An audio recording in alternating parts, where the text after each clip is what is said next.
અમદાવાદ ગાંધીનગરના ભાગોમાં પણ આજે વરસાદ પડવાની શક્યતા રહેશે. પણ ઉલ્લેખનીય છે કે મધ્ય ગુજરાતના ભાગોમાં આજે ભારે વરસાદ પડવાની શક્યતા રહેશે. દક્ષિણ ગુજરાત અને દક્ષિણ સૌરાષ્ટ્રના કેટલાક ભાગમાં પણ ભારે વરસાદ પડવાની શક્યતા રહેશે. આ ઉપરાંત મહીસાગરના ભાગો અને પંચમહાલના ભાગો કેટલાક ભાગોમાં પણ ભારે વરસાદ થવાની શક્યતા રહેશે. ભરૂચના કેટલાક ભાગોમાં ભારે વરસાદ થવાની શક્યતા રહેશે.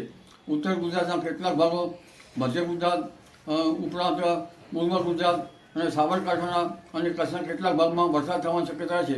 કોઈ ભાગમાં ભારે વરસાદ થવાની શક્યતા રહેશે. ઉત્તર સૌરાષ્ટ્રના ભાગો પર વરસાદ થવાની શક્યતા રહેશે. પશ્ચિમ સૌરાષ્ટ્રના ભાગો પર વરસાદ થવાની શક્યતા રહેશે. જામનગરના કેટલાક ભાગોમાં વરસાદ ઝાપટા પડવાની શક્યતા રહેશે. એટલે આ વરસાદ હજુ ઘણા ભાગમાં ભારે વરસાદ થશે અને તારીખ 15 સુધીમાં સૌરાષ્ટ્રના ઘણા ભાગમાં ભારે વરસાદ થવાની શક્યતા રહેશે. ગુજરાતના અન્ય ભાગમાં ભારે વરસાદ થવાની શક્યતા રહેશે. આ ઉપરાંત 24 જુલાઈથી 30 જુલાઈમાં પણ રાજ્યના ઘણા ભાગોમાં વરસાદ થવાની શક્યતા રહેશે.